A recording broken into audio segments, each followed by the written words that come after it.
साथियों 2024 के लोकसभा के चुनाव में कौन कौन सी पार्टी ने कितने कितने करोड़ रुपए चुनाव में खर्च किए 2024 के, आज मैं आपके सामने एक ऐसी रिपोर्ट पेश करने जा रहा हूं जिनमें आपको मुख्य 10 पार्टियों के बारे में बताऊंगा कि उन्होंने इतना पैसा खर्च कैसे किया और इतना मोटा पैसा उनके पास साथियों आता कहां से है। ये एक सवाल है जो सब लोग जानते भी हैं और जानते भी नहीं है। और मैं साथ साथ आपको बताऊंगा कि इस मामले में बहुजन समाज पार्टी आखिरकार कौन से पायदान पर पहुंच चुकी है या फिर ये कहिए कि कौन से पायदान पर आई है।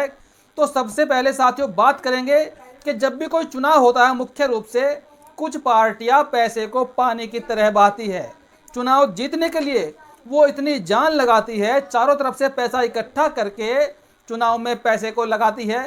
फिर चाहे सरकार बनने के बाद ये भी कहा जाए कि सरकार तो पैसे वालों की चल रही है, अडानी अंबानी की ही चल रही है।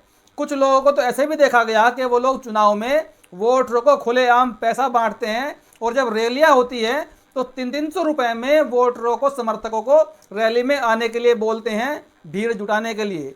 तो साथियों 10 पार्टी के नाम आपको बता रहा हूं, उन्होंने कितना कितना पैसा खर्च किया है और बहुजन समाज पार्टी ने कितना पैसा खर्च किया है। तो साथियों पहले नंबर पर आती है बीजेपी। बीजेपी ने 2024 का लोकसभा चुनाव जीतने के लिए इतना पैसा बहाया कि इतना पैसा किसी पार्टी ने नहीं लगाया है। पूरे खर्च का जो पूरा खर्च साथियों हुआ है लोकसभा के चुनाव में सभी पार्टियों का, उसमें 50 पार्टी हो 100 पार्टी हो, सभी पार्टियों का जो पैसा खर्च हुआ है उसका 44.5% पैसा अकेली बीजेपी ने लगाया है। 2024 के लोकसभा चुनाव में 1494 करोड़ रुपए बीजेपी का खर्च हुआ है 2024 के लोकसभा चुनाव में। यह पहले नंबर पर है। इसके बाद भारतीय राष्ट्रीय कांग्रेस, जो कांग्रेस राहुल गांधी जी की है, इस पार्टी ने लोकसभा के चुनाव में 620 करोड़ रुपए खर्च किया है साथियों। 620 करोड़ रुपए भी कम नहीं होता चुनाव में खर्च करने के लिए, जो चुनाव के पूरे खर्च का 18.5% है। यानी कि इन लोगों ने इतना खर्च कर दिया जो देश में बाकी पार्टियां, उनके पास तो इतना पैसा भी नहीं है जितना ये लोग खर्च कर देते हैं। तीसरे नंबर पर आती है टीडीपी, तेलुगु देशम पार्टी ने 228 करोड़ रुपए खर्च किए हैं। 228 करोड़ रुपए भी साथियों मोटी रकम है जो एक राज्य की पार्टी चुनाव में खर्च कर रही है।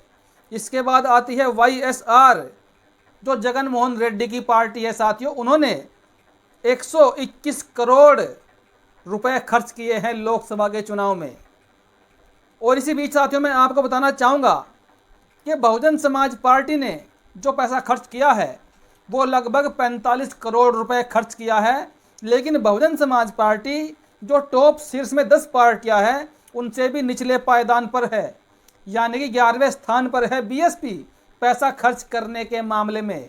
यानी कि एक राष्ट्रीय पार्टी 11वें स्थान पर पहुंच गई। इसका कारण क्या है कि जो बाकी पार्टियां हैं बड़ी बड़ी, वो धन्ना सेठों से पैसा लेती हैं, उद्योगपतियों से पैसा लेती हैं, इसलिए उनके पास मोटा पैसा होता है। लेकिन जब उनकी सरकारें बनती है तो फिर उनकी सरकारों को भी उद्योगपति ही चलाते हैं, ये आम चर्चा का विषय बनी रहती है। लेकिन बीएसपी का जो पैसा होता है वो उसका समर्थक, उसका वोटर, वहाँ से पैसा इकट्ठा होकर आता है 50-50 रुपए की किस्त में। उस पैसे को इकट्ठा करके बीएसपी चुनाव में खर्च करती है। लेकिन बीएसपी का ये कहना है कि हम जनता के पैसे से चुनाव लड़ते हैं और जनता के लिए ही हम कार्य करते हैं, हम किसी भी धन्ना सेठ के लिए कार्य नहीं करते। तो साथियों चौथे नंबर पर वाईएसआर थी और 5वें नंबर पर आती है डीएमके, द्रविड़ मुन्नेत्र कड़गम, जो तमिलनाडु की पार्टी है। डीएमके स्टालिन की पार्टी है। 117 करोड़ रुपए इन्होंने भी 24 के चुनाव में खर्च किए हैं, मोटी रकम है साथियों। इसके बाद आती है आम आदमी पार्टी। आम आदमी पार्टी भी साथियों पीछे नहीं है रुपया खर्च करने में। आम आदमी पार्टी ने 102 करोड़ रुपए खर्च किए हैं लोकसभा के चुनाव में। और आम आदमी पार्टी ने सबसे लेट जानकारी दी है चुनाव आयोग को। 168 दिन बाद आम आदमी पार्टी ने जानकारी दी है इस रकम की। यानी कि ये लोग जानकारी देना भी नहीं चाह रहे थे। एक पंजाब इनका राज्य, एक दिल्ली इनके पास था और दोनों राज्यों में मात्र 12-13 लोकसभा की सीट थी और 12-13 लोकसभा की सीट जीतने के लिए इन्होंने 102 करोड़ रुपए खर्च कर डाले। मायने रखता है साथियों। तो सोचिए पैसा कहां से आता होगा। इसके बाद जो 7वें नंबर पर आती है बीजेडी, भाजपा जनता दल जो उड़ीसा में लोकसभा के चुनाव में और विधानसभा चुनाव में इनका खर्च हुआ 100 करोड़ रुपया। इन्होंने भी साथियों मोटी रकम खर्च की है। उस समय ये उड़ीसा में मुख्यमंत्री थे बीजेडी के नेता नवीन पटनायक, तो साथियों इनके हाथ में मोटी रकम रही होगी, तो इन्होंने वो खर्च की है 100 करोड़ रुपए। इसके बाद 8वें नंबर पर आती है शिवसेना, उद्धव ठाकरे गुट। उद्धव ठाकरे की पार्टी ने 83 करोड़ रुपए चुनाव प्रचार में खर्च किए हैं साथियों। ये बड़ी है रकम, 83 करोड़ रुपया। इसके बाद 9वें नंबर पर आती है राष्ट्रवादी कांग्रेस एनसीपी, शरद पवार की पार्टी। 53 करोड़ रुपए शरद पवार की पार्टी ने भी चुनाव में खर्च किया है। और 10वें नंबर पर आती है समाजवादी पार्टी, अखिलेश यादव की पार्टी। इन्होंने 50 करोड़ रुपए लोकसभा के चुनाव में खर्च किया है समाजवादी पार्टी ने। लेकिन बहुजन समाज पार्टी साथियों एक राष्ट्रीय पार्टी है, उसके बाद भी समाजवादी पार्टी से कम पैसा खर्च हुआ है 45 करोड़ रुपए।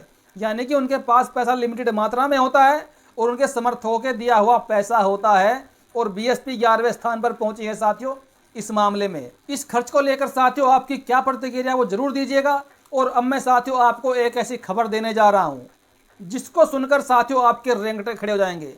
अगर आप गरीब तबके से आते हैं, एससी तबके से आते हैं, पिछड़े तबके से आते हैं साथियों, तो आपके रोंगटे खड़े कर देने वाली रिपोर्ट आई है। जो नुकसान बीजेपी ने देश का कर दिया है उसकी भरपाई अब कब तक होगी कब तक नहीं होगी इसका कोई अंदाजा भी नहीं लगा सकता।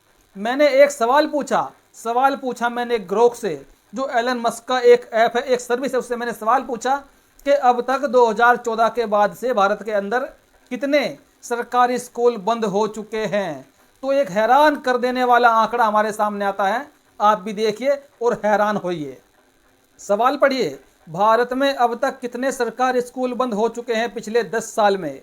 उत्तर क्या दिया ग्रोक ने, पिछले 10 वर्षों 2014 से 2024 तक भारत में 89,441 सरकारी स्कूल बंद हो चुके हैं। जैसा कि unified district information system for education जो एक ट्रस्ट है, जो एक संस्था है भारत की, और विभिन्न समाचार स्रोतों के आधार पर बताया गया है, इसमें उत्तर प्रदेश और मध्य प्रदेश में सबसे अधिक योगदान दिया है, जहां क्रम से 25,126 और 29,410 सरकारी स्कूल बंद हुए हैं, जो कुल कमी का 60.9% यानी कि 61% है।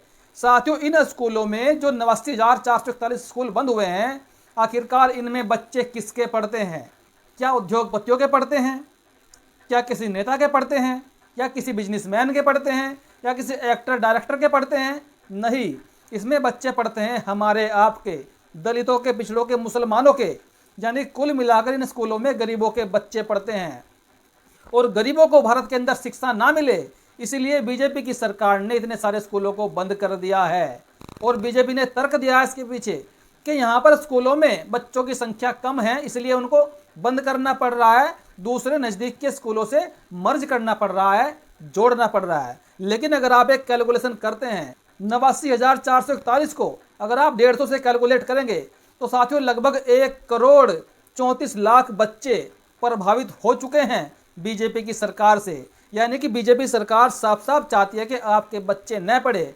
अगर बीजेपी की सरकार चाहती तो इन स्कूलों को अपग्रेड करती, इनमें सुविधाएं देती, ताकि अमीर अमीर लोगों के बच्चे भी प्राइवेट स्कूलों को छोड़कर इनमें दाखिला ले, इनमें पढ़ाई करने के लिए आए, तो फिर कहीं ना कहीं सरकारी स्कूलों में और जनसंख्या बच्चों की बढ़ जाती। लेकिन ये लोग नहीं चाहते कि आपके बच्चों को पढ़ाया जाए, आपके बच्चों को लिखाया जाए।